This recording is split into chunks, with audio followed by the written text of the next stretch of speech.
Bismillahirrahmanirrahim. Assalamualaikum warahmatullahi wabarakatuh. Perkenalkan, nama saya Alfiani Rohmah, NIM E2019-2195. Saya dari Ekonomi Syariah 5, Fakultas Ekonomi dan Bisnis Islam IAIN Jember. Saya akan memberikan video tanggapan pembelajaran dari apa yang telah dosen peradaban Islam dan Islam Nusantara, yang mana Bapak dosen Abdul Wadud Nafis, beliau menjelaskan tentang pembentukan peradaban Islam periode kenabian. Pembentukan peradaban Islam periode kenabian ini dibagi menjadi dua fase, yaitu fase Mekah dan fase Madinah. Fase Mekah sendiri pun juga dibagi menjadi tiga, yaitu metode dakwah Nabi Muhammad, konten dakwah di Mekah, dan bentuk-bentuk penolakan dakwah Nabi Muhammad SAW. Metode dakwah Nabi Muhammad itu sendiri pun ada tiga, yaitu secara rahasia, yaitu atau bisa dibilang sembunyi-sembunyi. Nabi Muhammad pada saat itu mengajak para sahabatnya, istrinya untuk masuk Islam secara sembunyi-sembunyi. Yang kedua secara terang-terangan, yaitu Nabi Muhammad SAW menyiarkan agama Islam itu secara terang-terangan di Mekah. Dan yang ketiga terang-terangan di luar Mekah. Beliau mulai menyiarkan Islam secara terang-terangan tidak hanya di Mekah, melainkan juga di luar di kota-kota di luar Mekah. Yang kedua tentang konten dakwah di Mekah. Konten dakwah di Mekah yang dilakukan oleh Nabi Muhammad SAW itu ada dua. Yang pertama tentang pendidikan tauhid dalam teori dan praktek, atau bisa dimaksud tentang keesaan Allah atau percaya dengan adanya Allah itu sendiri. Yang kedua tentang pengajaran Al-Quran. Pengajaran Al-Quran sendiri, Al-Quran yang diturunkan di Mekah lebih banyak membicarakan tentang tauhid, hari pembalasan, pentingnya amal sholih, dan sebagainya. Yang ketiga tentang bentuk-bentuk penolakan dakwah Nabi Muhammad SAW. Yang pertama secara lunak, yaitu mereka yang menolak tapi hanya mengucapkan menolak saja, tidak menolak melalui perkataan yang kasar ataupun tindakan.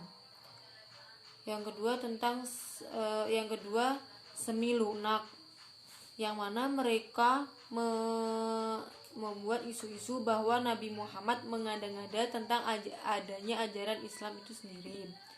Yang ketiga tentang kasar atau keji, yaitu Nabi Muhammad SAW difitnah, dilempari, bahkan sampai akan dibunuh oleh orang-orang yang menolak keras terhadap ajaran dakwah yang dibawa oleh Nabi Muhammad SAW.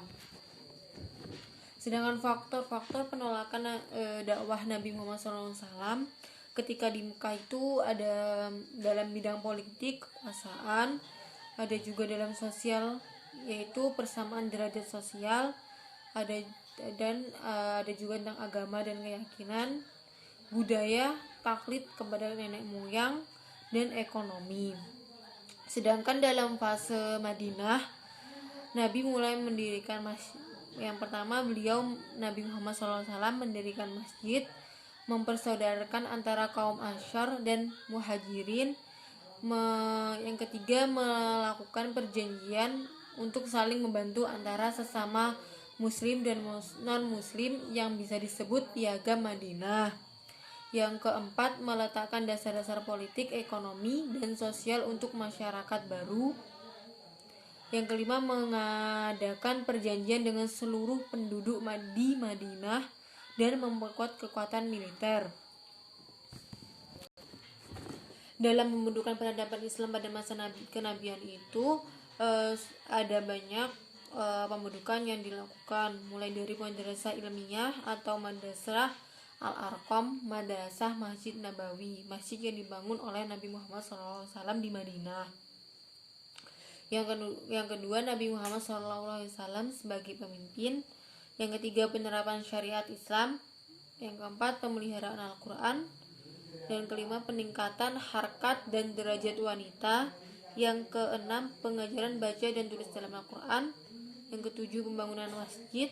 Kedelapan, perkembangan sastra. 9, penghapusan perbudakan. Dan ke-10, pengembangan taktik perang dan diplomasi luar negeri.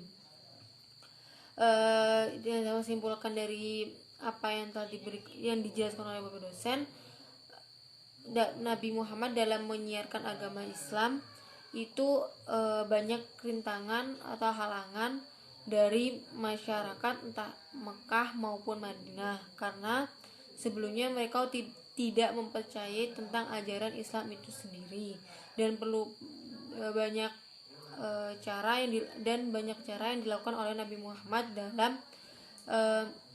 dakwahnya agar masyarakat Mekah maupun Madinah mau mengikuti dakwah atau ajaran yang dilakukan oleh Nabi Muhammad SAW.